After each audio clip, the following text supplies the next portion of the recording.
आचार्य सुरेंद्र जी, वेदों के उद्भट विद्वान डॉक्टर राय सिंह जी, भ्राता राजऋषि जी, पूज्यपाद स्वामी जी महाराज,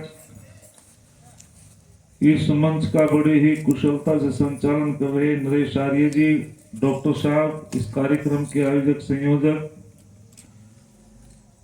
हमारे मास्टर जी सौराज सिंह जी, बहन जी हमारी पूनम आर्य जी, सभी भद्र पुरुषों, बहुत ही श्रद्धा से हम सभी ने आहुति प्रदान की है। वंदनीय मातृ शक्ति छोटे छोटे नन्हे बच्चों, बालक बालिकाओं, थोड़ी सी चर्चाएं मैं आपके बीच में करता हूं। जो आदेश हुआ भी उसी के अनुसार थोड़ी सी बातें जरा जुड़ने का प्रयास करेंगे। थोड़ी सी देर के लिए शांति का दान देंगे बस। वैसे आपने बहुत बड़ा तप किया है और हमारी बेटी जो वेद पाठ कर रही थी, मैं इनका भी सम्मान करता हूं। बड़ी ऊर्जा समाप्त होती है जब मंत्र बोले जाते हैं। एक बहुत सुंदर मंत्र वेदों में मंत्र आया और उस मंत्र का भाव मैं आपके सम्मुख रखता हूं कि मध्यकाल में नारी जाति का कितना शोषण हुआ। मंत्र है अधय पशस्व मोपरि संतराम पादकौ हरे माते कस्पलकहु दर्शन स्त्री ही ब्रह्मा बभूवित है। जरा जुड़ने का प्रयास करेंगे। मंत्र में नारी की महिमा, वेदों में नारी की महिमा कहा है कि हे नारी तू नीचे को देखकर चल, अर्थात तेरे चलने में भी सावधानी हो, तेरी आंखों में भी लज्जा हो।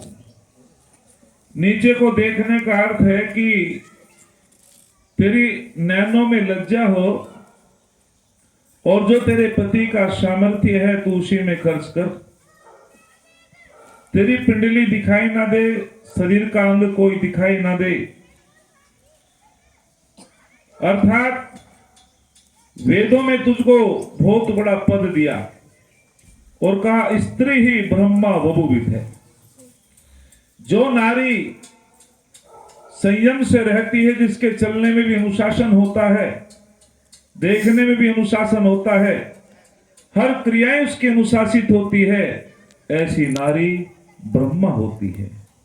ऐसी नारी प्रंधी होती है। प्रंधी प्रंधी अर्थात जो काम क्रोध को जीत लेती है, जिसके अंदर काम क्रोध द्वेष घृणा नहीं होती, जिसके विचार सात्विक होते हैं, जिसकी दृष्टि अच्छी होती है, ऐसी नारी को प्रंधी कहा।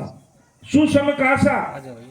तो मैं बताना चाहता हूं कि मध्यकाल में कह दिया था स्त्री शूद्रो नाद्यतामिति श्रुत है, अर्थात नारी को और शूद्रों को वेद पढ़ने का अधिकार नहीं है, नारी को और शूद्रों को यज्ञ करने का अधिकार नहीं है, आहुति देने का अधिकार नहीं है। इस प्रकार से मध्यकाल में नारी जाति का शोषण हुआ। पति की मृत्यु के बाद में पत्नी को अग्नि कुंड में जला दिया जाता था। कोई पैर की जूती कहता था, नारी नरकस्य द्वारम, कोई नारी को नरक का द्वार कहता था। कोई कहता था नारी की छाया पड़त अंधा होत भुजंग, उनकी कागति जो नित नारी के संग। इस प्रकार कहने जाने मध्यकाल में लोगों ने कहना शुरू कर दिया।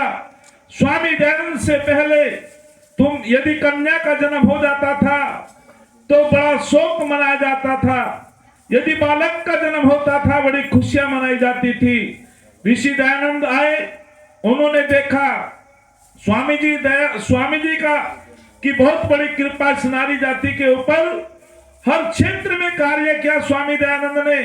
जब स्वामी जी ने देखा कि नारी का इतना शोषण हो रहा है, कोई पैर की जूती बताता है, कोई कहता नारी के अंदर आत्मा नहीं है, कोई कहता नारी तो खेती है, कोई कुछ कहता है।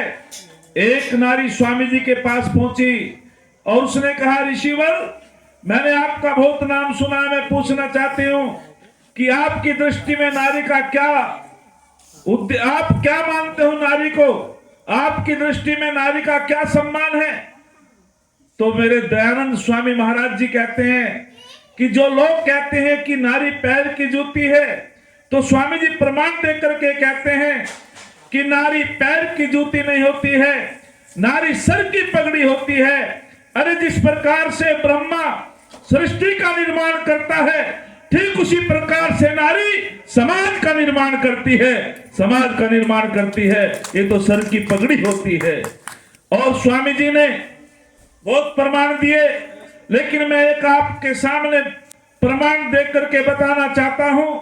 एक पुस्तक अष्टाध्यायी है और उसकी व्याख्या काशी का नाम की पुस्तक में है, लेकिन एक पौराणिक विद्वान ने, जैनेन्द्र कुमार ने, एक सूत्र की अवैधिक व्याख्या की और उसकी इतनी अवैधिक व्याख्या की